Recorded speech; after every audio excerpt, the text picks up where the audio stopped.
West Virginia Humanities Council presents Uncle Abner, Master of Mysteries by Melville Davison Post. A Twilight Adventure, read by Eric Wagoner. It was a strange scene that we approached.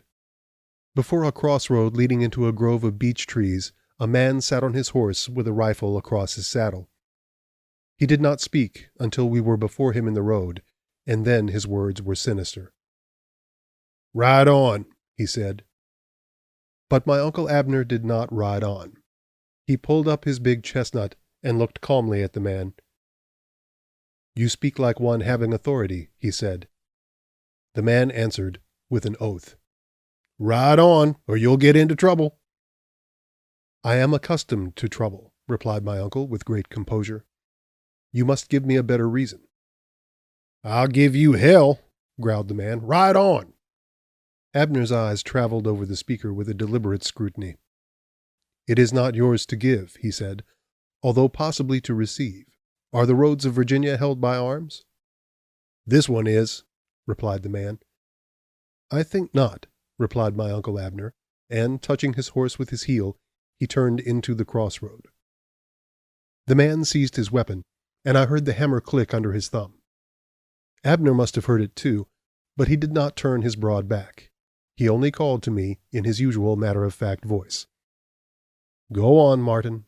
I will overtake you." The man brought his gun up to his middle, but he did not shoot. He was like all those who undertake to command obedience without having first determined precisely what they will do if their orders are disregarded.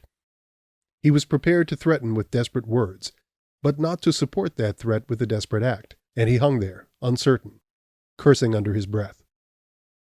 I would have gone on as my uncle had told me to do, but now the man came to a decision. "No, by God," he said. "If he goes in, you go in too." And he seized my bridle and turned my horse into the crossroad. Then he followed.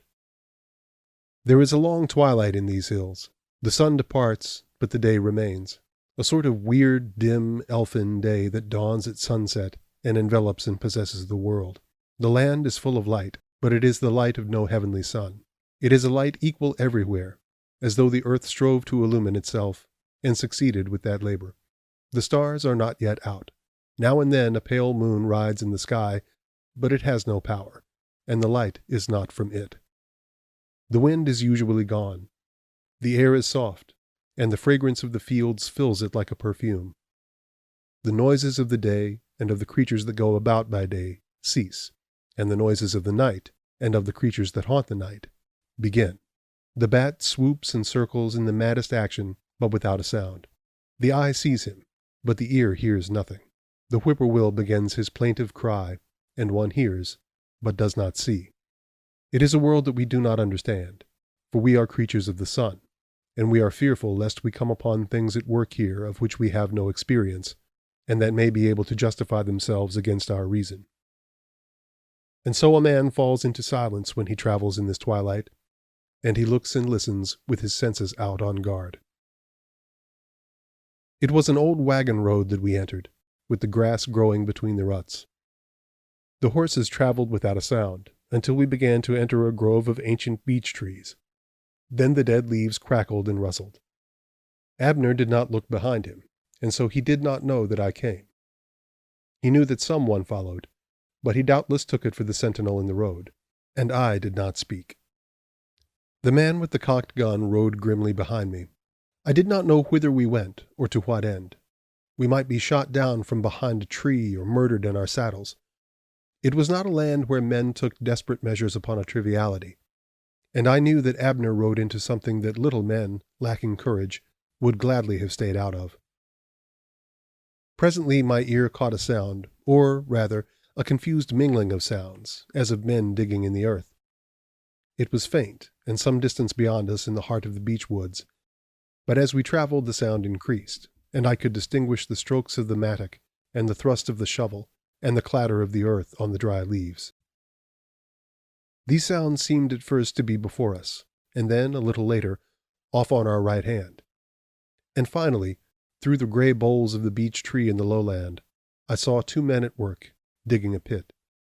They had just begun their work, for there was little earth thrown out. But there was a great heap of leaves that they had cleared away, and heavy cakes of the baked crust that the mattocks had pried up. The length of the pit lay at right angles to the road, and the men were working with their backs toward us. They were in their shirts and trousers, and the heavy mottled shadows thrown by the beech limbs hovered on their backs and shoulders like a flock of night birds. The earth was baked and hard. The mattock rang on it, and among the noises of their work they did not hear us. I saw Abner look off at this strange labor, his head half turned, but he did not stop, and we went on.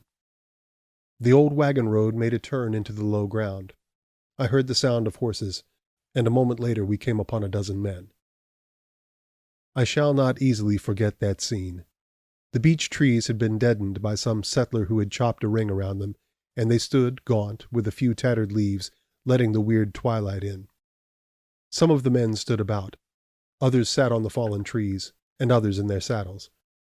But upon every man of that grim company there was the air and aspect of one who waits for something to be finished. An old man with a heavy iron-gray beard smoked a pipe, puffing out great mouthfuls of smoke with a sort of deliberate energy. Another whittled a stick, cutting a bull with horns, and shaping his work with the nicest care, and still another traced letters on the pommel of his saddle with his thumbnail. A little to one side a great pronged beech thrust out a gray arm, and under it 2 men sat on their horses, their elbows strapped to their bodies, and their mouths gagged with a saddle-cloth.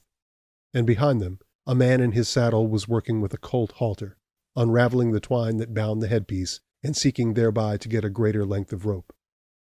This was the scene when I caught it first, but a moment later, when my uncle rode into it, the thing burst into furious life. Men sprang up, caught his horse by the bit, and covered him with weapons. Someone called for the sentinel who rode behind me, and he galloped up. For a moment there was confusion. Then the big man who had smoked with such deliberation called out my uncle's name. Others repeated it, and the panic was gone. But a ring of stern, determined faces were around him and before his horse, and with the passing of the flash of action there passed no whit of the grim purpose upon which these men were set. My uncle looked about him. "Lemuel Arnold," he said. "Nicholas Vance. Hiram Ward, you here."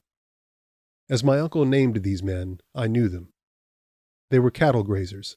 Ward was the big man with the pipe. The men with them were their renters and drovers. Their lands lay nearest to the mountains. The geographical position made for feudal customs and a certain independence of action. They were on the border, they were accustomed to say, and had to take care of themselves. And it ought to be written that they did take care of themselves with courage and decision. And on occasion they also took care of Virginia. Their fathers had pushed the frontier of the Dominion northward and westward, and had held the land. They had fought the savage single-handedly and desperately, by his own methods and with his own weapons. Ruthless and merciless, eye for eye and tooth for tooth, they returned what they were given. They did not send to Virginia for militia when the savage came. They fought him at their doors, and followed him through the forest, and took their toll of death. They were hardier than he was, and their hands were heavier and bloodier, until the old men in the tribes of the Ohio Valley forbade these raids because they cost too much, and turned the war parties south into Kentucky. Certain historians have written severely of these men and their ruthless methods, and prattled of humane warfare, but they wrote nursing their soft spines in the security of a civilization which these men's hands had builded, and their words are hollow. "Abner," said Ward, "let me speak plainly. We have got an account to settle with a couple of cattle thieves, and we are not going to be interfered with. Cattle stealing and murder have got to stop in these hills. We've had enough of it." "Well," replied my uncle, "I am the last man in Virginia to interfere with that. We have all had enough of it, and we are all determined that it must cease. But how do you propose to end it?" "With a rope," said Ward. "It is a good way," replied Abner, "when it is done the right way." "What do you mean by the right way?" said Ward. "I mean," answered my uncle, "that we have all agreed to a way, and we ought to stick to our agreement. Now, I want to help you to put down cattle stealing and murder, but I want also to keep my word." "And how have you given your word?" "In the same way that you have given yours," said Abner, "and as every man here has given his. Our fathers found out that they could not manage the assassin and the thief when every man undertook to act for himself. So they got together and agreed upon a certain way to do these things. Now we have endorsed what they agreed to and promised to obey it, and I, for one, would like to keep my promise." The big man's face was puzzled. Now it cleared. "Hell," he said, "you mean the law?" "Call it what you like," replied Abner. "It is merely the agreement of everybody to do certain things in a certain way." The man made a decisive gesture with a jerk of his head. "Well," he said, "we're going to do this thing our own way." My uncle's face became thoughtful. "Then," he said, "you will injure some innocent people." "You mean these two blacklegs?" And Ward indicated the prisoners with a gesture of his thumb. My uncle lifted his face and looked at the two men some distance away beneath the great beech, as though he had but now observed them. "I was not thinking of them," he answered. "I was thinking that if men like you and Lemuel Arnold and Nicholas Vance violate the law, lesser men will follow your example. And as you justify your act for security, they will justify theirs for revenge and plunder. And so the law will go to pieces, and a lot of weak and innocent people who depend upon it for security will be left unprotected." These were words that I have remembered, because they put the danger of lynch law in a light I had not thought of. But I saw that they would not move these determined men. Their blood was up, and they received them coldly. "Abner," said Ward, "we are not going to argue this thing with you. There are times when men have to take the law into their own hands. We live here at the foot of the mountains. Our cattle are stolen and run across the border into Maryland. We are tired of it, and we intend to stop it. Our lives and our property are menaced by a set of reckless, desperate devils that we have determined to hunt down and hang to the first tree in sight. And we did not send for you. You pushed your way in here. And now, if you are afraid of breaking the law, you can ride on, because we are going to break it, if to hang a pair of murderous devils is to break it." I was astonished at my uncle's decision. "Well," he said, "if the law must be broken, I will stay and help you break it." "Very well," replied Ward, "but don't get a wrong notion in your head, Abner. If you choose to stay, you put yourself on a footing with everybody else." "And that is precisely what I want to do," replied Abner. "But as matters stand now, every man here has an advantage over me." "What advantage, Abner?" said Ward. "The advantage," answered my uncle, "that he has heard all the evidence against your prisoners, and is convinced that they are guilty." "If that is all the advantage, Abner," replied Ward, "you shall not be denied it. There's been so much cattle stealing here of late that our people living on the border finally got together and determined to stop every drove going up into the mountains that wasn't accompanied by somebody that we knew was all right. This afternoon, one of my men reported a little bunch of about 100 steers on the road, and I stopped it. These two men were driving the cattle. I inquired if the cattle belonged to them, and they replied that they were not the owners, but that they had been hired to take the drove over into Maryland. I did not know the men, and as they met my inquiries with oaths and imprecations, I was suspicious of them. I demanded the name of the owner who had hired them to drive the cattle. They said it was none of my damn business, and went on. I raised the county. We overtook them, turned their cattle into a field, and brought them back until we could find out who the drove belonged to. And on the road, we met Bowers. He turned and indicated the man who was working with the rope halter. I knew the man. He was a cattle shipper, somewhat involved in debt, but who managed to buy and sell and somehow keep his head above water. He told us the truth. Yesterday evening he had gone over on the Stone Coal to look at Daniel Koopman's cattle. He had heard that some grazer from your county, Abner, was on the way up to buy the cattle for stockers. He wanted to get in ahead of your man, so he left home that evening and got to Koopman's place about sundown. He took a short cut on foot over the hill, and when he came out, he saw a man on the opposite ridge where the road runs ride away. The man seemed to have been sitting on his horse looking down into the little valley where Koopman's house stands. Bowers went down to the house, but Koopman was not there. The door was open, and Bowers says the house looked as though Koopman had just gone out of it and might come back any moment. There was no one about because Koopman's wife had gone on a visit to her daughter over the mountains, and the old man was alone. Bowers thought Koopman was out showing the cattle to the man whom he had just seen ride off, so he went out to the pasture field to look for him. He could not find him, and he could not find the cattle. He came back to the house to wait until Koopman should come in. He sat down on the porch. As he sat there, he noticed that the porch had been scrubbed and was still wet. He looked at it and saw that it had been scrubbed only at one place, before the door. This seemed to him a little peculiar, and he wondered why Koopman had scrubbed his porch only in one place. He got up, and as he went toward the door, he saw that the jamb of the door was splintered at a point about halfway up. He examined this splintered place, and presently discovered that it was a bullet hole. Now, this alarmed him, and he went out into the yard. There he saw a wagon track leading away from the house toward the road. In the weeds, he found Koopman's watch. He picked it up and put it into his pocket. It was a big silver watch with Koopman's name on it, and attached to it was a buckskin string. He followed the track to the gate where it entered the road. He discovered then that the cattle had also passed through this gate. It was now night. Bowers went back, got Koopman's saddle horse out of the stable, rode him home, and followed the track of the cattle this morning. But he saw no trace of the drove until we met him. What did Shiflet and Twiggs say to this story? Inquired Abner. They did not hear it, answered Ward. Bowers did not talk before them. He rode aside with us when we met him. Did Shiflet and Twiggs know Bowers? Said Abner. I don't know, replied Ward. Their talk was so foul when we stopped the drove that we had to tie their mouths up. Is that all? Said Abner. Ward swore a great oath. No, he said. Do you think we would hang men on that? From what Bowers told us, we thought Shiflet and Twiggs had killed Daniel Koopman and driven off his cattle, but we wanted to be certain of it. So we set out to discover what they had done with Koopman's body after they had killed him, and what they had done with the wagon. We followed the trail of the drove down to the Valley River.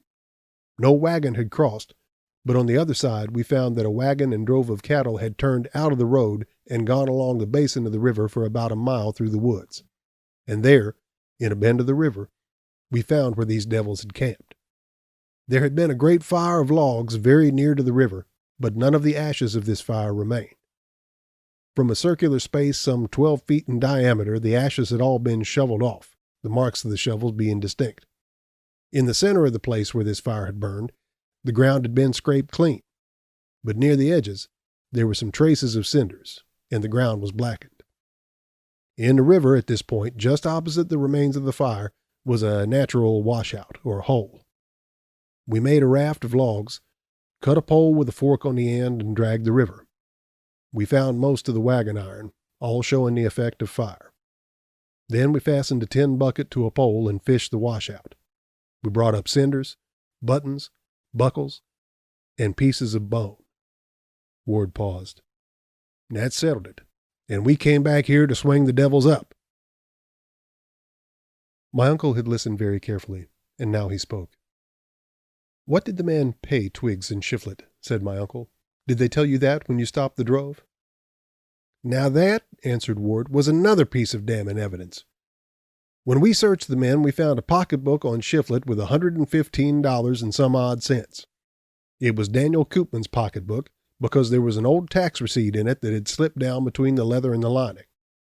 So we asked Shiflet where he had got it, and he said the $15 in the change was his own money, and that the 100 had been paid to him by the man who had hired them to drive the cattle. He explained his possession of the pocketbook by saying that this man had the money in it, and when he went to pay them, he said that they might just as well take it, too. Who was this man? Said Abner. Well, they will not tell who he was. Why not? Now, Abner, cried Ward, why not indeed? Because there never was any such man. The story is a lie out of the whole cloth. Those two devils are guilty as hell. The proof is all dead against them. Well, replied my uncle, what circumstantial evidence proves depends a good deal on how you get started. It is a somewhat dangerous road to the truth, because all the signboards have a curious trick of pointing in the direction that you are going. Now, a man will never realize this unless he turns around and starts back. Then he will see, to his amazement, that the signboards have also turned. But as long as his face is set one certain way, it is of no use to talk to him. He won't listen to you. And if he sees you going the other way, he will call you a fool. There's only one way in this case, said Ward. There are always two ways in every case, replied Abner, that the suspected person is either guilty or innocent. You have started upon the theory that Shiflett and Twiggs are guilty. Now, suppose you had started the other way. What then? Well, said Ward, what then? This, then, continued Abner. You stop Shiflett and Twiggs on the road with Daniel Koopman's cattle, and they tell you that a man has hired them to drive this drove into Maryland. You believe that, and start out to find the man. You find Bowers. Bowers went deadly white. For God's sake, Abner, he said. But my uncle was merciless, and he drove in the conclusion. What then?